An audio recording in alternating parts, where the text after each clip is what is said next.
It's all about the Macro Productions.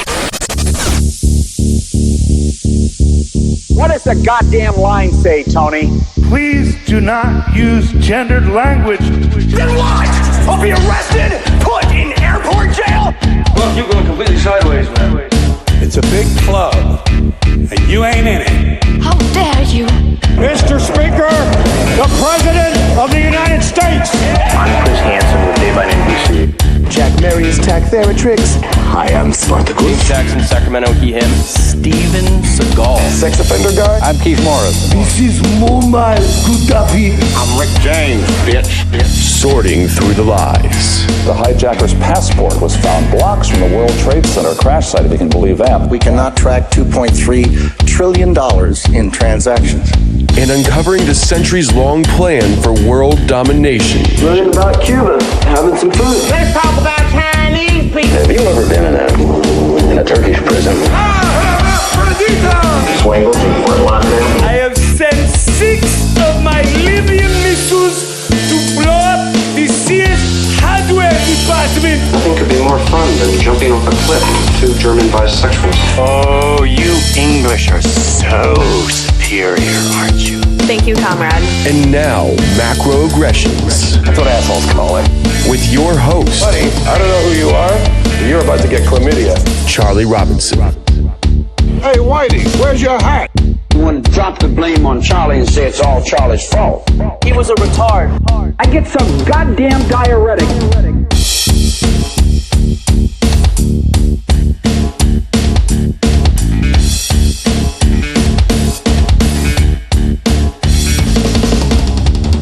Welcome to Macroaggressions. I'm your host, Charlie Robinson. If you're watching us on Rockfin or Rumble, or you're listening wherever podcasts are served, thank you so much. We appreciate your amazing and continued support. And if you haven't rated the show already, we hope that you would give us 5 stars if you think we've earned it. If you want to connect with me, the best way to do that is to go just to the website. Macroaggressions.io is the place to do that.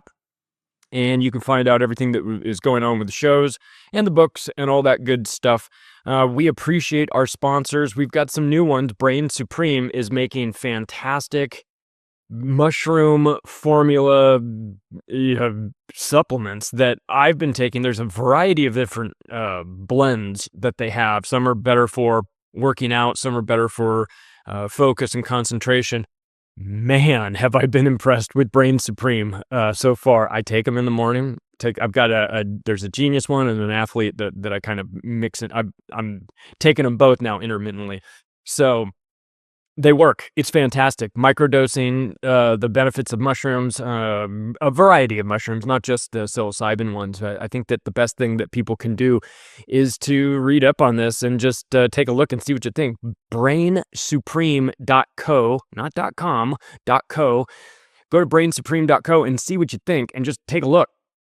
There's a whole lot going on over there. I like nootropics. I'm into this stuff. I've been taking these supplements similar to this for years.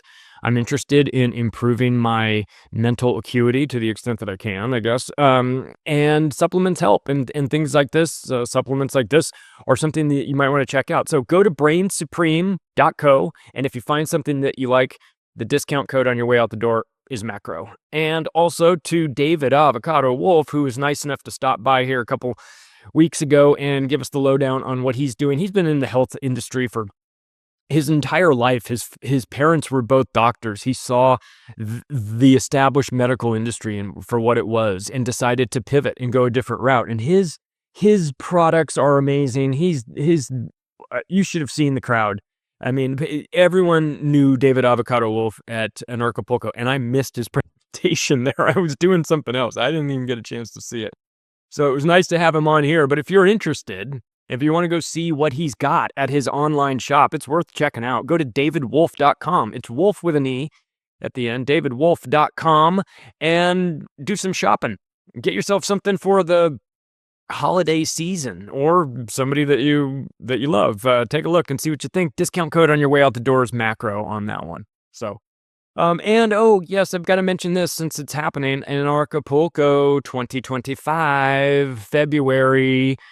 Come on out. I'll be back as the host and MC again. It was so nice I'm going to do it twice. And we had a lot of fun. Everybody that was out there, if you've been in the past, you know the vibe. It's fantastic. It's all week long. Take a look. Go to anarchapulco.com if you can spell it. And the discount code is macro on that one too. All right, well, let's talk about business. Like, not the business of the show, but like the business of the business. What's going on out in the retail world? I'll tell you, man. The changes in shopping behavior after the internet came along will go down as one of the biggest cultural adjustments ever, really.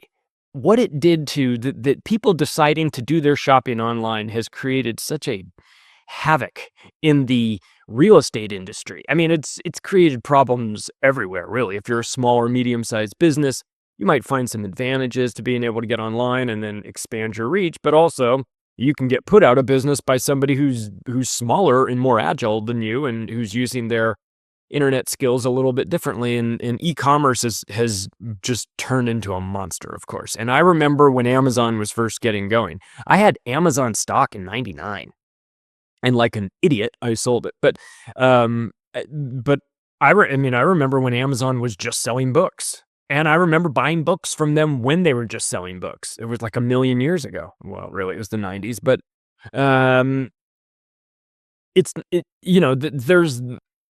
it's not going away, right? Of course, the online world, the online shopping component is here to stay.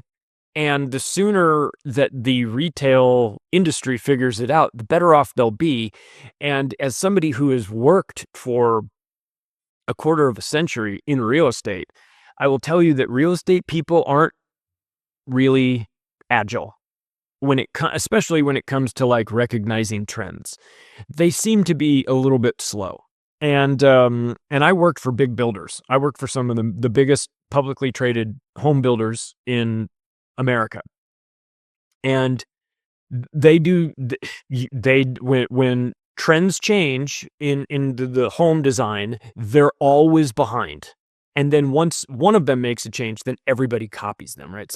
So with regard to retail, it's the same thing. And the industry of retail real estate, which I worked in, and not in retail, I worked in industrial real estate in Los Angeles back in 98, 99. It was without a doubt the worst job I ever had in my life. I really hated it. You just envision, if you will, for those of you who don't just listen to the podcast, but also watch it and know what I look like, that if I were any whiter, I'd be clear, right? And just envision me in a suit walking around Compton and going from industrial building to industrial building, from one to the other, and knocking on doors and meeting the people there and getting to know them. And do you need to change? Are you busting at the seams?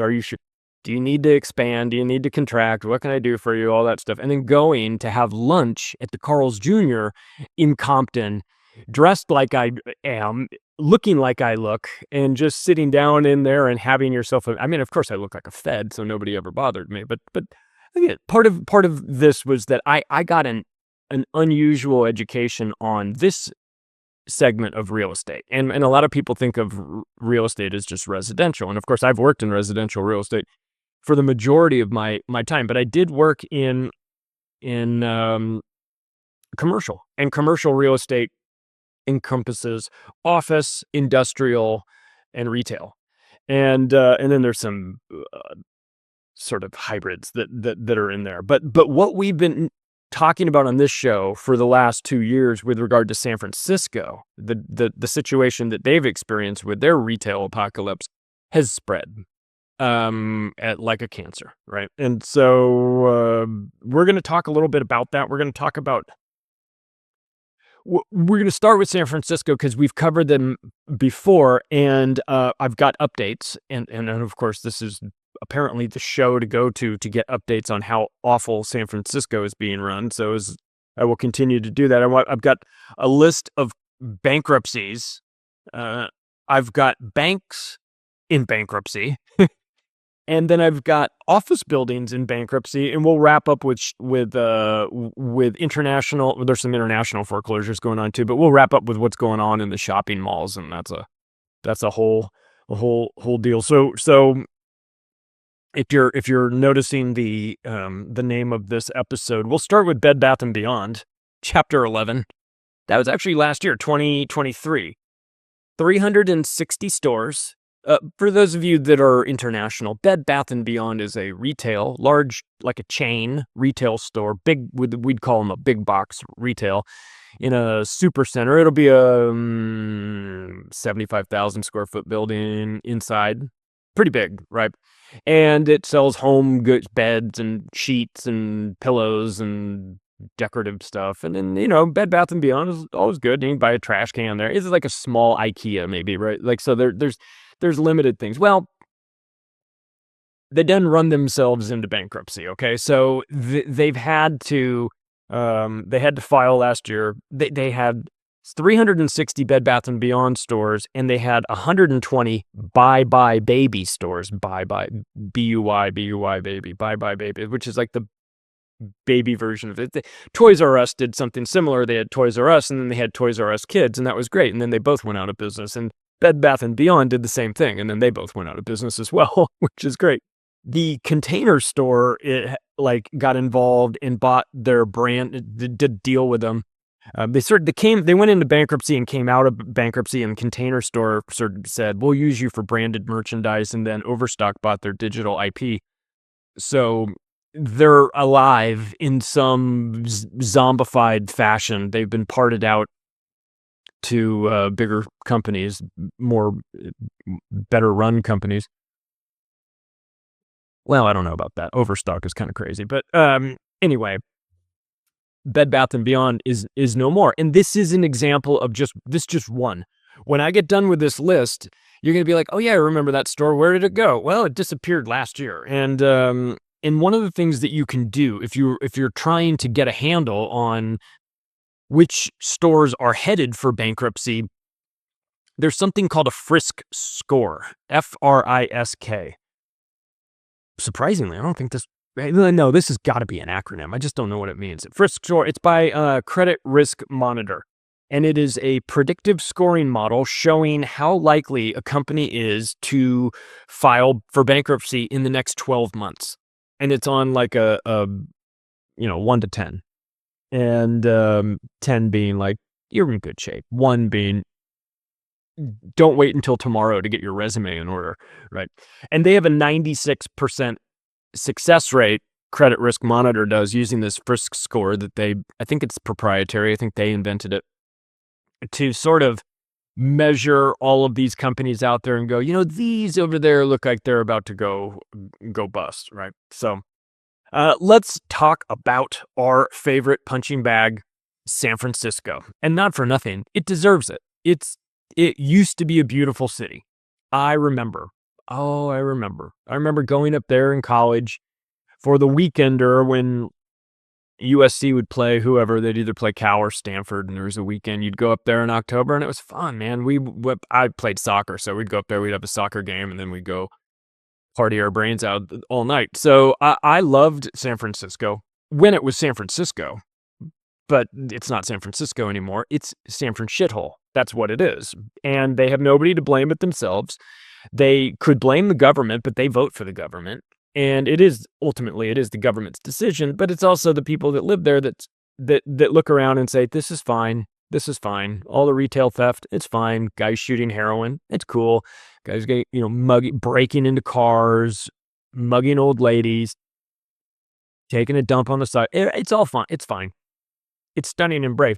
How funny that during the whole election cycle, it kind of got called out for like, oh, it's funny how they cleaned up San Francisco, right? When Trump I think it was Trump and Rogan talking about that, like, oh, they cleaned up San Francisco when his boss Xi came to town, right? Yeah. Funny how that happens. Well, the 36% of office space is vacant in San Francisco. So you have to ask yourself the question, if Silicon Valley and in the surrounding areas, San Francisco being a geographically adjacent to it, where's the tech boom in San Francisco? The answer is it's moved. Because you can't lure high-quality talent to work for your tech company in San Francisco and then staff them and put them in harm's way. My wife's client, the CEO of the company, got robbed at knife point, I think, took his watch. And he just said, we're out of here. We've got to get out of here. Like, we have to move the company out of here. So it's not like, oh, I'll be the CEO and I'll have a walled garden and I'll have armed security and none of this will matter. It didn't matter. You could get robbed anywhere, right? Ricky Pearsall, the wide receiver for the San Francisco 49ers, got shot in broad daylight by a guy trying to steal his Rolex. He was 2 days away from starting the season and he got shot. He lived, of course, and he's fine. And he's back and he's playing, which is a miracle. But that shouldn't happen, right? That's being allowed to happen. So the retail. So I said that the office vacancy rate in San Francisco is 36%, which is just abysmal. The retail is 8%, and 8% sounds low, but it should be 2%. Just so you know, it's the highest it's ever been. Brands are leaving in droves, and here's a list of them. These are the San Francisco retail departures. Westfield Mall, just flat out the entire mall. Right. Disney, Adidas, Nordstrom, Banana Republic, Saks Fifth Avenue, Abercrombie & Fitch, AT&T, Cinemark, Container Store, Office Depot, they're all gone. They're not in the process of leaving. They're leaving. Old Navy, Marshalls, Crate & Barrel, Amazon to Go, Macy's, Ray-Ban, H&M, Express, Uniqlo, and Anthropologie, Gap. Listen, if the clothing store Gap is going out, are closing stores in San Francisco, you need to understand what that means. Gap is based in San Francisco. This is an admission that their hometown is a shithole. It is such a shithole that they can't even have their stores there. They've left. CVS, Lucky Brand, CB2, Brooks Brothers, Whole Foods, Aldo, Hilton, Park 55, those are both hotels, J. Crew, Body Shop, North Face, T-Mobile, Starbucks. When Starbucks is leaving, you've got a problem. Alexander McQueen, Walgreens, American Eagle Outfitters, Barney's, Zara, and a store called, an obscure jewelry store that you will have never heard of called Sharif Jewelry has gone out of business in San Francisco. Now, you may not think that that is a big deal, but this jewelry store had been open there for 172 years before it closed. What an embarrassment. Moving on, away from San Francisco shithole and off to, really, America is looking like it's taking its retail orders from San Francisco as well, because we've got a lot of bankruptcies and closings all over the country. Now, again, this is going to be a massively incomplete list because I'm only talking about brand name retail chain stores that you've heard of, right? I'm not even talking about the small and medium-sized businesses that got wiped out during COVID, in the aftermath of COVID, the restaurants that played that game of like, well, we can't have indoor dining, so what we'll do is we'll build outdoor dining. But of course, the outdoor dining will be totally covered, so it'll be like indoor but outdoor, and we'll play that game with health inspectors as long as we can. How much does that cost? $175,000 to do this whole thing. Well, I guess we got to do it, or else we go out of bit. So how many of those places are out of? They're not going to be on my list. They're just not. I just don't. I don't know what I don't know, and I don't even know how to measure that. Right? Because there's a lot. Let's just say there's a lot. what I can tell you are about the brand name retail chains that have gone out of business. And some of them have been around for a long time. And it's not even necessarily that they're going out of business per se. Some of them are going out of business. Some of them are just closing stores. But they're closing stores to, like, you know, try to prevent ultimately going into bankruptcy. But it'll happen to them too. And one of the things that you'll notice here is that there's a problem with the dollar stores too. The dollar stores can't stay in. It's hard to sell dollar stuff when it ain't a dollar anymore. You know, you have to move to like the new version of Family Dollar or Dollar Store or whatever 99-cent store is a store called Five Below. It has nothing to do with temperature. It has to do with $5 and below. You got to do that now because you can't do 99-cent store. You'll have like 4 things that you could sell, right? But speaking of that, number of store closings of Family Dollar, 620 of them are gone. 99-cent store, 371 have gone. Rue 21, which is women's clothing, 543 retail locations have closed up. 7-Eleven. 7-Elevens have been around since I was a kid. I remember being 5 years old and begging my grandma to take me to 7-Eleven so I could get a cherry Slurpee after swim practice, right? That was 1877, right? They've been around forever. They don't close because they're always busy. There's always people in there. And if you've ever been to Japan, they're fucking everywhere there. In America, they have closed 444 7-Elevens. Do you know where they're closing them? They're closing them in the ghetto. And you know why they're closing them in the ghetto? Because they're tired of getting robbed. They're tired of people coming in these lawless shithole cities like Los Angeles, San Francisco, Portland, Seattle, Chicago, Washington, D.C., Philadelphia, New York. They're tired of opening their store and getting robbed and not being able to have the police show up and do anything about it. So they're just leaving. And if it creates a food desert or a cigarette desert in the hood, then that's their problem. You should have maybe not looted the 7-Eleven every other Thursday, you know, and they'd be around. Rite Aid is a pharmacy, and they sell, you know, all that, anything that you'd need, lots of knickknacks and whatnot. 165 stores are gone. Walgreens, similar, 77 stores. We've got Express Clothing, Les Wexner connected Express Clothing, by the way, 105 stores going out of business for, poor Les Wexner. I think do I have some of his other ones on here?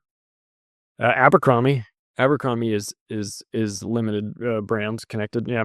22 stores closing for them, 36 Foot Lockers. Oh man, I mean, we looted all the Foot Lockers, and then you know what Foot Locker did is they just said, we're tired of getting looted, so you know what we're doing? We're not building Foot Lockers in the hood anymore. Well, where are we gonna loot our shoes from? Well, elsewhere.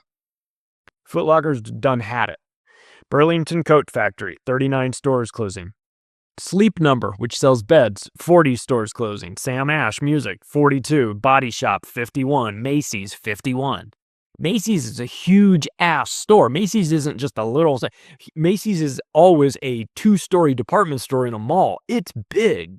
It's a 200,000 square foot building. It's gone. There's no appetite for this. And the entire company, Conn's Home Plus, which had been in business for like 90 years, out of business, 74 locations, a lot of them in the Southeast. There's one by me in Denver.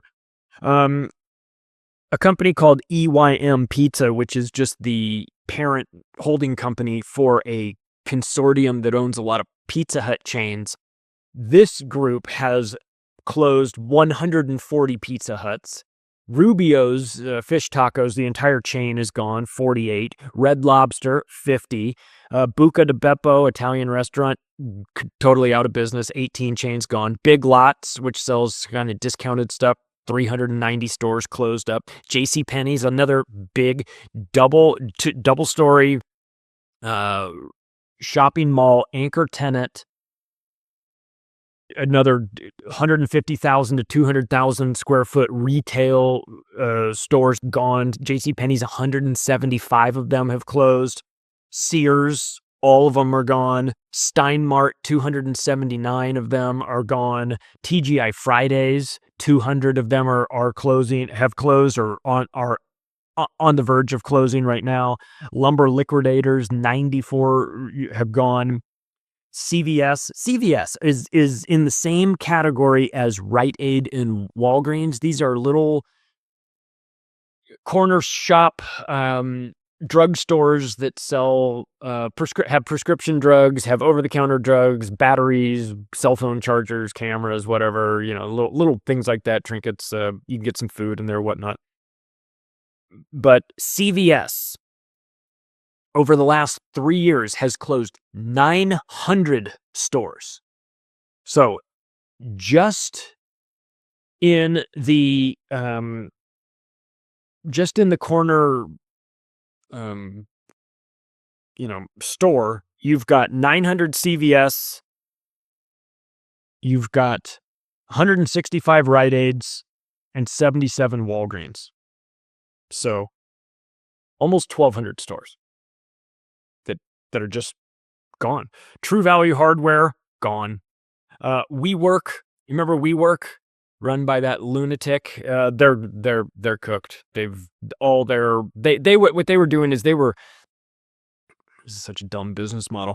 They were leasing office space and then releasing it to other people and creating like these cool like work places where it's like, we can all go to this place and we can all work and we can do this. It's like, it's called Starbucks. But so WeWork is, after they got done looting SoftBank of billions of dollars, they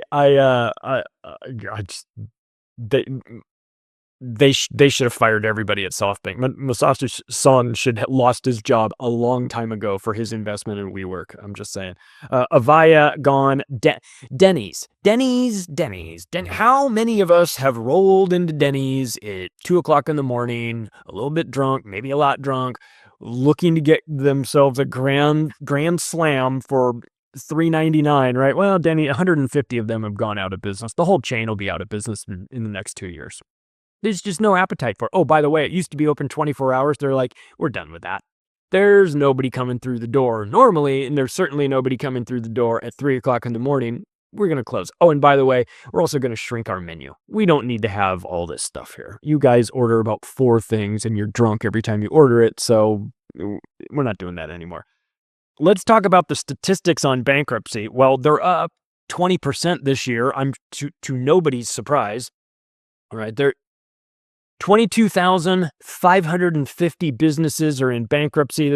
We've got 113 companies are in bankruptcy right now with $100 million in assets. Now, 113. So the question, I think, if you're trying to sort of determine is that a lot or not, is what is normal? What is baseline? Now, bankruptcies happen, of course. And it's not to say that it's just the last couple of years of the Biden-Harris administration and what they've done, and the Trump administration printing all this money into existence and hyperinflating everything. But bankruptcies happen. It's been accelerated, of course, in the last 4 years. So the average is 79 companies of this size are in some form of bankruptcy. And that number from 7 is now 113. So you're talking about, a 50% increase in this year. Here's an interesting statistic, interesting and scary, and an indication that we have a very broken system here. 66% of all bankruptcies in America are medical bankruptcies. You got a bill, and you can't pay it. And by the way, the billing is nonsensical too. I got a bill. I'm going through, my mom's stuff with when she in the hospital, out of the hospital, for surgery and back. That was 5 days in the hospital. I took a look at the bill. They charge, now, mind you, Humana and Medicare and everybody gets involved and starts to zero this bill out. But just the math on it alone cracked me up. I opened this bill and first thing I saw was $0 balance. So I was like, all right, we're fine. But then I looked at like, all right, well, what are all the charges? I looked at the charges. The charges $336,000. I was like, what? And then it's like Medicare or Humana covers this and Medicaid covers this and everything. It's like, you didn't really charge the price of a house for 5 days in the hospital, did you? Yeah, we did. And if you don't have insurance and if you don't have some sort of backstop like Medicare, Medicaid, one of those things, you will file for bankruptcy. And God forbid you're in the hospital for an extended period of time. 5 days is plenty. But what if you're in a car accident, you get hit by some asshole and you're in a coma for a month and you're in a hospital for 8 months. You come out of there, what are your hospital bills then? $11 million? I mean, of course people are going to file for bankruptcy. I don't blame them. The system is broken. There's no shame in filing for bankruptcy to rid yourself of medical debt when the medical debt is totally cartoonish. And to be crystal clear, I'm not saying don't pay the doctors. The doctors should be paid, right? If you're performing the surgeries, obviously just get paid and everything. But just the way the system is set up is you're begging for medical bankruptcies. And total bankruptcy filings have increased 16.8% this year. You think of it like, for some people, bankruptcy is their great reset, except without eating the bugs and all. But it is strategic. Strategic bankruptcies are a thing, of course, and there's no shame in that. If you've got yourself into a situation where businesses do it all the time, they'll put a company in bankruptcy and form a new one later. So this happens, and I'm not trying to say that just somebody filing for bankruptcy means that they're by default bad with money. It's not the case. You can be put in incredible situations where bankruptcy is the only reasonable thing to do to get yourself out of it. And really, honestly, the relationship that we have with money and the courts and the way all of this works needs to be scrapped. Consumer discretionary. These are industries. This is an industry that includes restaurants, clothing stores, and car dealers. Anything that is restaurants, car dealers, or clothing stores in this consumer discretionary segment, you're going to find the highest levels of bankruptcies. The companies going out of businesses. If you own a restaurant, you're already in a challenging industry to begin with. You start to have things like COVID. You have sort of the very unusual components of COVID, like your employees are getting paid to not be your employees anymore, so nobody will show up, and all of that, right? So consumer discretionary got absolutely walloped over the last 4 years with bankruptcies, and it's going to get worse. Small and medium-sized businesses lead the way in terms of bankruptcy filings. No surprise there. And also, we've got inflation. Inflation hurts everybody. It impacts everybody. It's not price gouging, as Kamala Harris would tell you. It's price gouging. There are situations in which there is price gouging, like surge pricing when you're leaving a concert trying to get an Uber, right? Now, is that illegal? No. Is it unethical? You're sort of preying on people at a particular moment, but that's how it goes, right? So are we going to where's the line? Where's the line between being strategic, having the algorithm make some decisions, have some fluidity in your pricing model, And where is the line for gouging, right? Gouging, I think, is when you're in a natural disaster situation and you're charging $100 a gallon for gas, right? And that should never happen. But we have ways of sorting out people like that, right? That gets taken care of on let's just say a local level. That guy gets taken out back.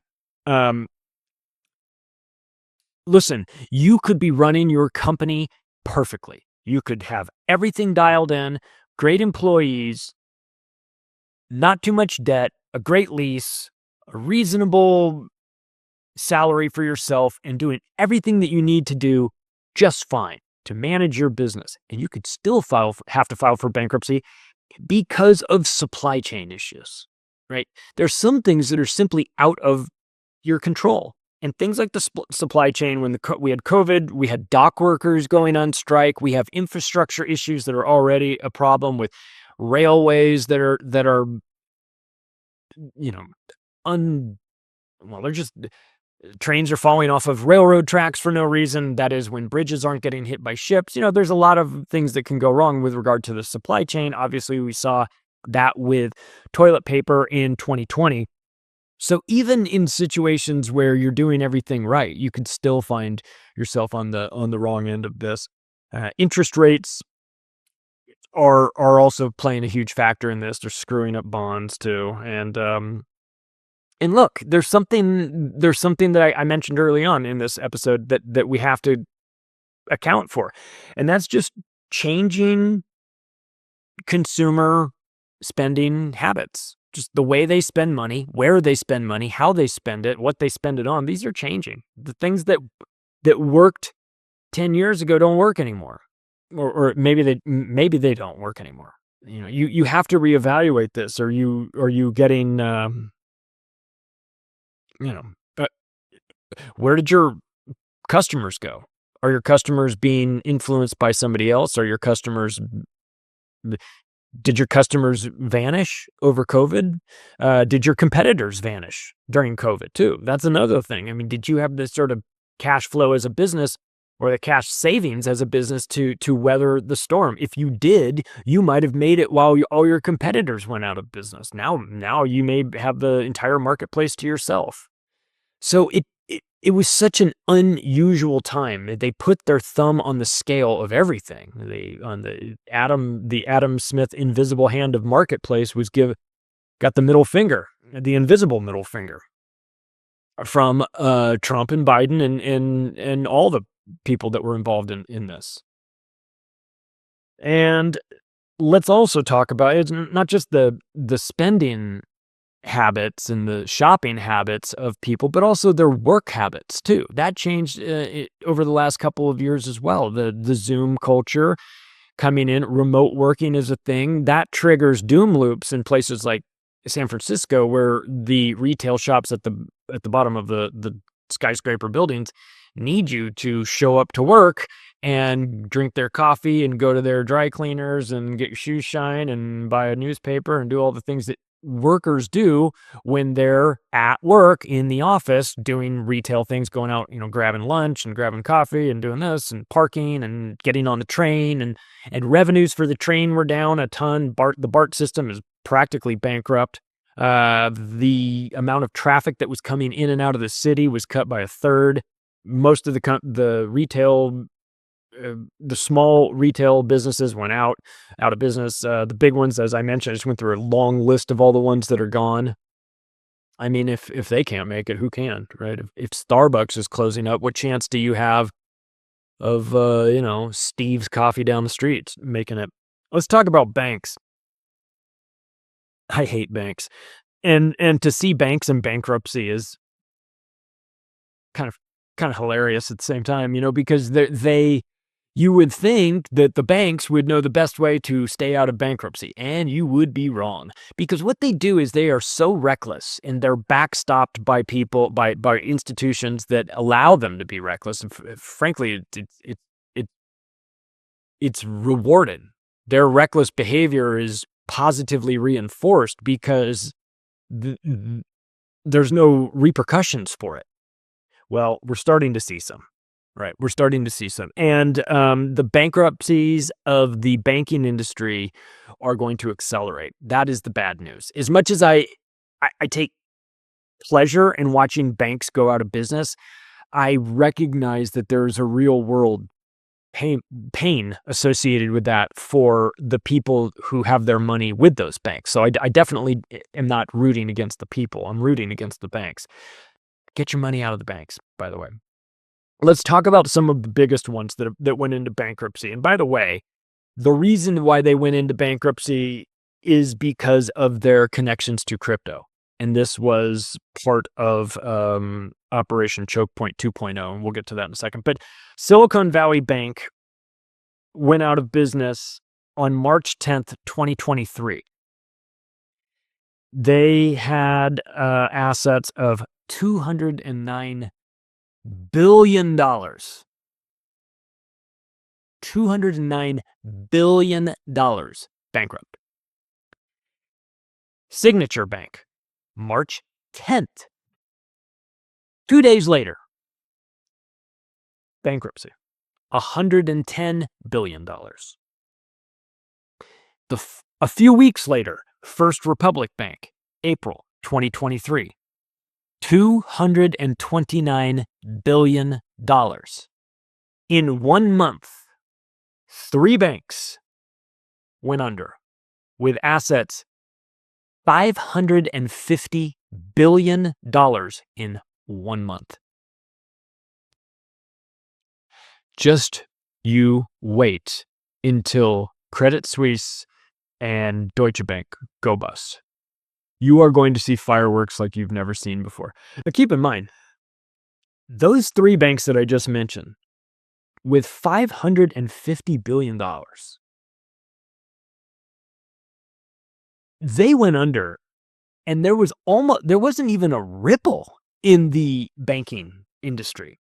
They were able to wave magic wands and paper over this and get a bunch of FDIC and get some other groups involved, and the government, of course, and try to stop the bleeding on this. And I must say, they did it. They stopped the bleeding on this, because these 3 banks very easily could have had a cascading effect where it just took everybody down.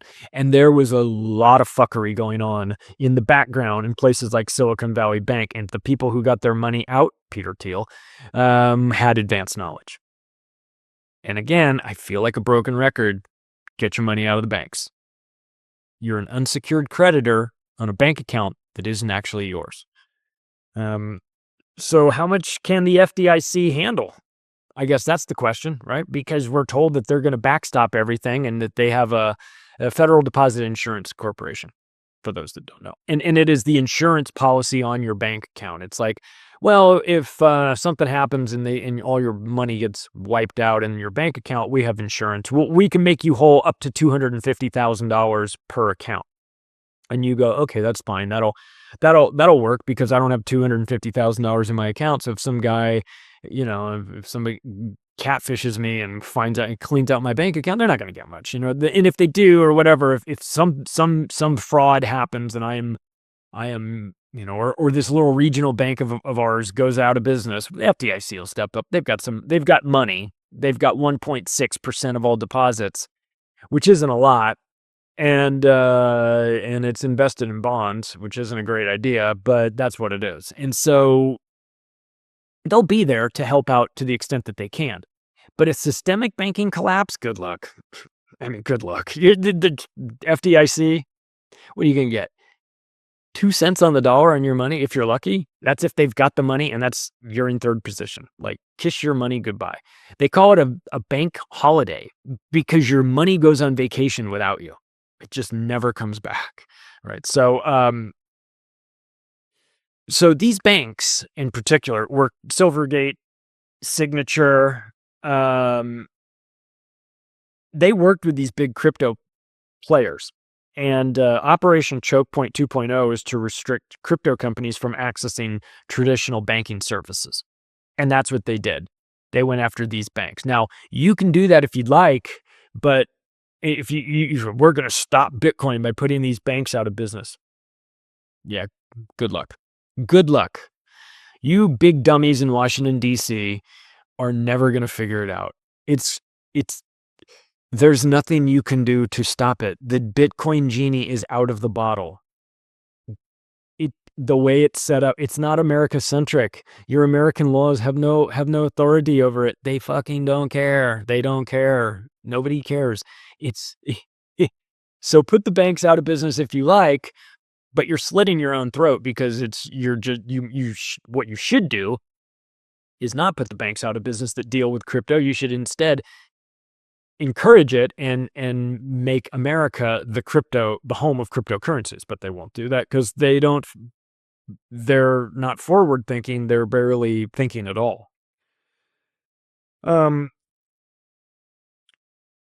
But, regulatory pressure and government fuckery will eventually get any of these banks that are crypto related until they just play whack-a-mole and finally come to a realization that they can't stop it. It's spread too much. I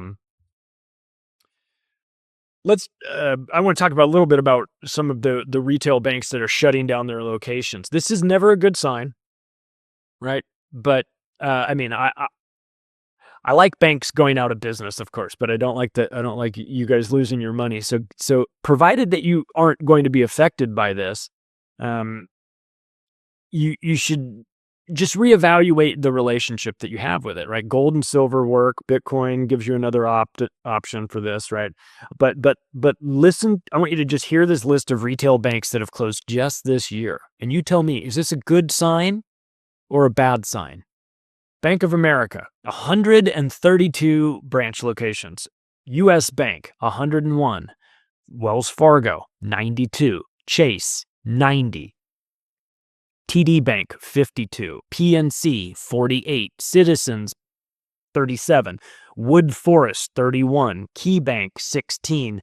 Capital One, 12. Banks make a lot of money. And when they're closing this many retail branches, it's because they know something we don't know. And they don't. And by the way, Warren Buffett has been selling all his Bank of America stock. I shouldn't say all of it. Warren Buffett is selling his Bank of America stock up into the threshold at which he can't sell it without having to do some unusual kind of reporting. I'm not an expert on that stuff, but I know that he has been selling it because he knows something. We all know something. I mean, we're not. You don't have to be Nostradamus here to understand that we have a banking situation. You can open your eyes, and if you have the eyes to see it, what you will realize is that we live in an economic Potemkin village where the storefronts are all plywood and you go right around the corner and see that it's all a facade. It's all propped up. It's all fake. So I think, and again, but lest you think that I'm just some ranting lunatic on a kick against banks, they legalized bank bail-ins. Okay. And I promise you this, like the Smith Modernization Act or the Patriot Act or whatever, when they put forth legislation that legalizes their criminality, you better bet your sweet ass that you're about to get that criminality laid on you. Okay? They don't legalize bail-ins to not use them. They legalize them because they are planning on using it. They're planning on a bail-in. Again, you will feel so foolish if you knew this. And it happened to you, and you went, God damn it. I should have just paid attention. I knew this was going to happen too. I can't believe they did it. Look, just again, don't. There's a fine line between being proactive and being paranoid, right? And I'm not pushing for paranoia. Just honesty, an honest understanding of your situation with the banks. They're closing branches all over the place. Warren Buffett wants nothing to do with Bank of America, and they legalize bail-ins. What do you think is going to happen? They also legalized seizing your safe deposit boxes too. Do you remember that? Now, part of this is that if you're now the retail bank locations that I ran off a list of names, those are all big banks, right? They names that you know, brand names, but there are small and medium-sized banks out there, of course. Those banks are heavily invested in commercial real estate. They always have been. It's what they do. It's when you want to get a loan for that, you don't necessarily go to the biggest bank in the world to get this big loan that you think for your building. Surprisingly, the small and medium-sized banks do the majority of that business, and which is kind of nice that you'd like for, small banks to have an opportunity to get that business. The problem is the commercial real estate sector is a catastrophe right now, and you've got a bunch of you've got office vacancies that are so high, and relatively new owners of buildings that are so upside down on it that they're just going to walk away. They're just going to hand the keys to the building back to the bank, which is really bad if you're the bank, because you were planning on getting that money and you're not getting the money. And now you have a building that you don't know what to do with. So let's talk a little bit about office buildings. In 2023, office vacancy rates were 20%. That should never happen. In San Francisco, Houston, and Dallas, they were at 25%. 25% is you're asking for trouble with your building. At 25% vacancy, you better have bought that building right. You better have a great interest rate, and your property taxes and everything have to be reasonable. If you've got one of those upside down, you're one of those wrong, you're in trouble. There is $1.5 trillion in debt that is coming due in 2025. And empty buildings mean less state tax revenue for the state and local governments. So what you've got is empty buildings. You've got a lot of buildings that are going to become emptier as soon as this 1.5 trillion in debt comes due next year at what I would describe as not great interest rates. Not great compared to where they've been over the years. I mean, if you were buying this building when interest rates were zero, or you were paying a percent or two in interest, you're fine. But and now at 5%, it's a nightmare. Could be worse, but you're going to see more of this. And again, this doom loop component is that everything is kind of connected here. So the building is empty, and that hurts the owner of the building. It hurts the bank, right? But also it hurts the city and state governments too, because they're planning on collecting taxes based on these buildings being full, and there's less people, there's less taxes, everything is down. It's down for them too. I mentioned the BART train system, Bay Area Rapid Transit, that takes you in. This is essentially the subway of San Francisco. Massive losses. Their ridership was cut by 80%. Nobody wanted to get on the train. And then now that COVID's over, you still don't want to get on the train because they give you that's the place that has the cards. It's like, hello, fine sir, I am being mugged. Will you stand next to me while I'm being mugged? And then it's the other, or you give them the other card, which is, I see that you're being mugged. I'm going to stand next to you and be your emotional support pet. So that's San Francisco for you. And here's an example of what this looks like when I say that the banks have to take back these massive buildings. Gas Company Tower in Los Angeles. It's one of the biggest buildings in downtown LA. It's 52 stories. They bought the building in 2020. Bad timing. Real bad timing. For $632 million. It is worth $200 million. So in 4 years, they have managed to cut the value by 70%, but they still owe $465 million in debt on this building. Who do you think's going to pay for that? Do you think the gas company tower building LLC is going to be on the hook for that, or do you think the bank is? They're filing for bankruptcy. They'll say, you can have this. Every one of these, you might be a company that owns a bunch of buildings, but each one of these buildings is in its own LLC. So you'll just say that LLC is filing for bankruptcy. You deal with your we owe you $465 million. Put it on our tab.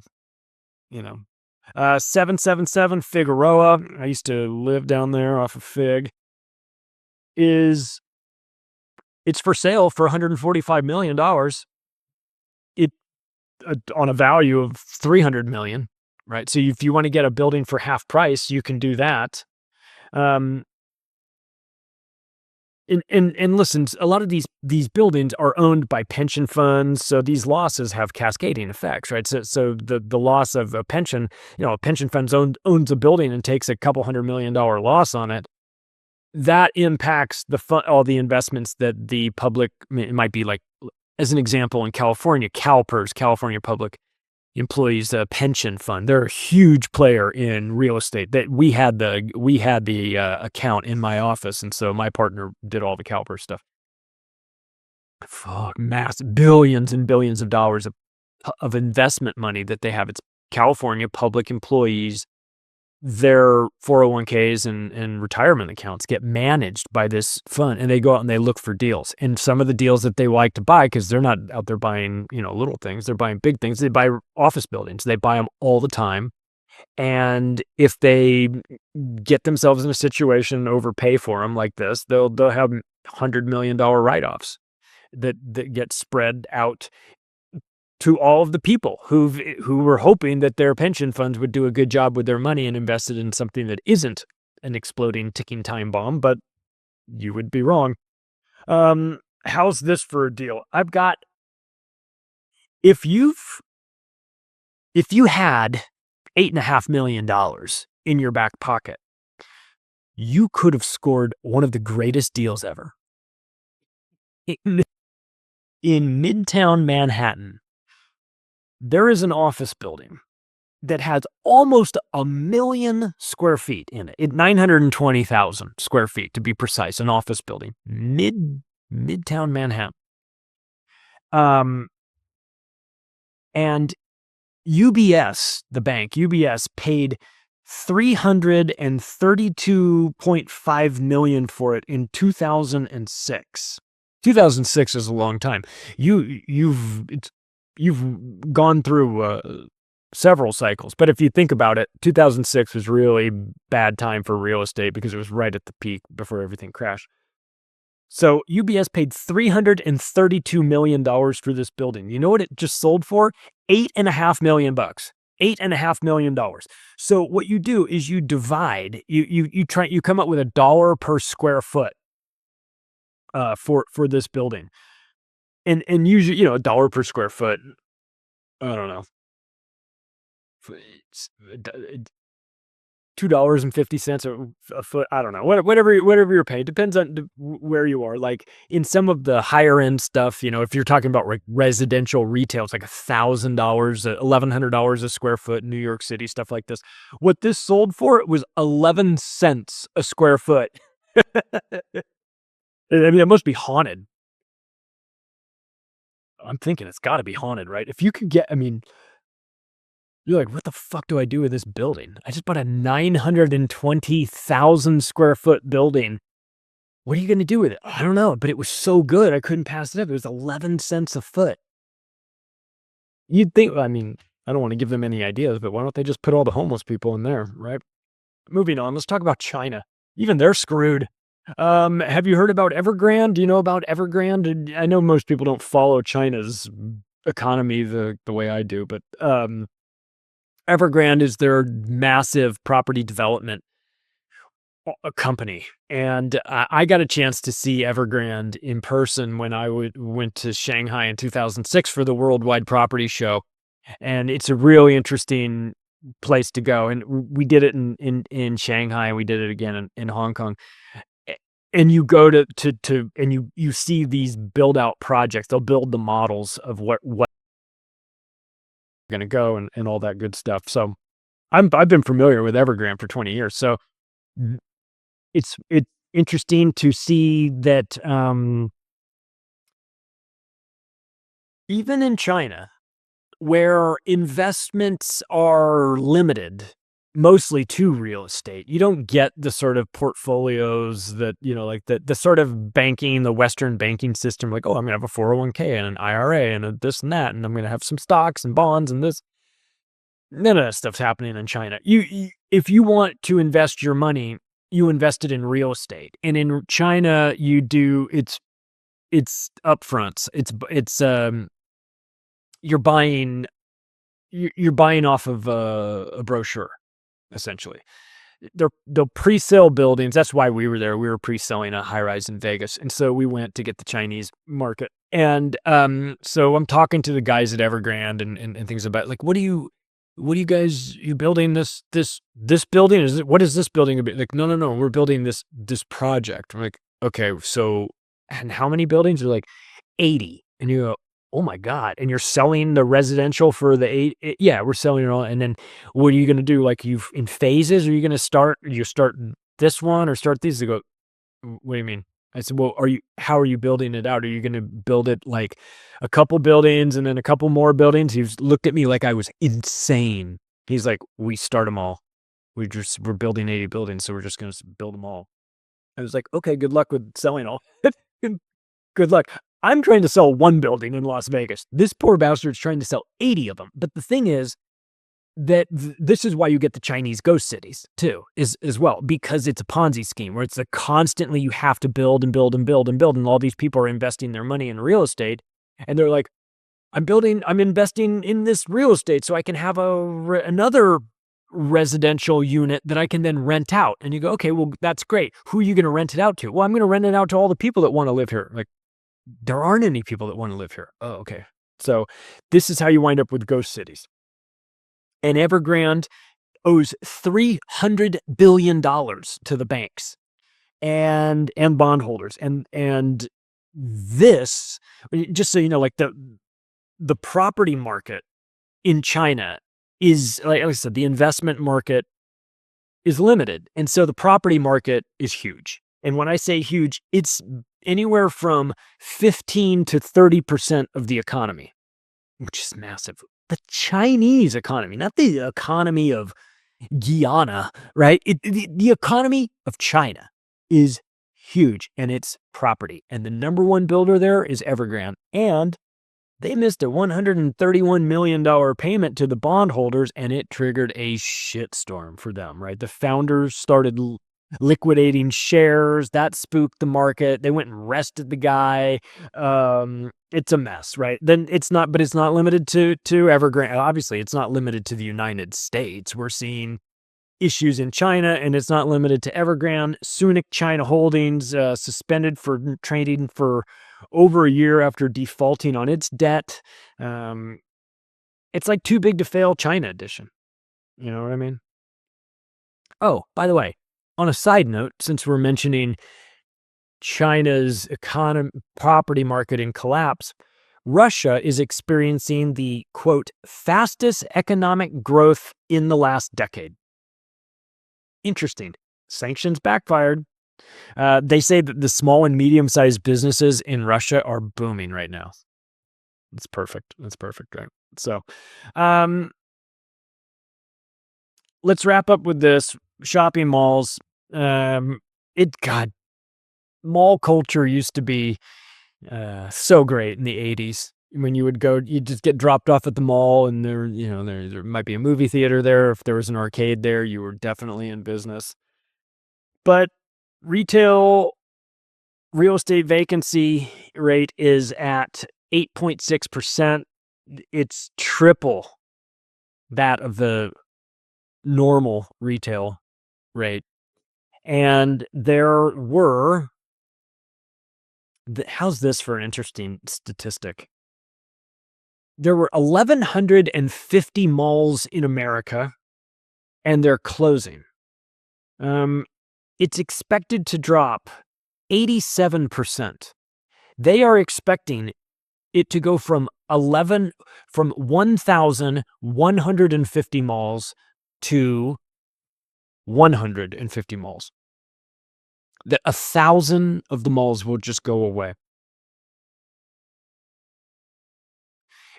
They're already down to 700 malls. So they've already lost 450 of them in America already. So well on their way. 2 million square feet of mall space was demolished just in 2022. 2 million square feet of mall. They said, we can't do anything with it. It doesn't do us any good. It's too expensive to maintain it. There's no demand. Let's get rid of it. 2.3 million square feet of mall space was demolished the year prior. So we're sitting at 4.3 million square feet of malls have just up and vanished just since COVID. Actually, just in 2 years after COVID. It's going to be more. So what they've done in an effort to try and salvage them, keep these places from shutting down entirely, is that they've rezoned them in some cases for mixed use. They've rezoned them into warehouses. They've zoned them residential. I don't know how you turn them all residential, but I'm sure someone could figure it out. Distribution centers. They've turned them into community colleges and even medical facilities. So, they're trying to find a way to repurpose them. The Amazon killed the shopping mall. It's just a fact. So we'll wrap up on this. I mean, every day in America is Black Friday. Everything must go. That's how it feels right now. The country's being liquidated like a bankruptcy.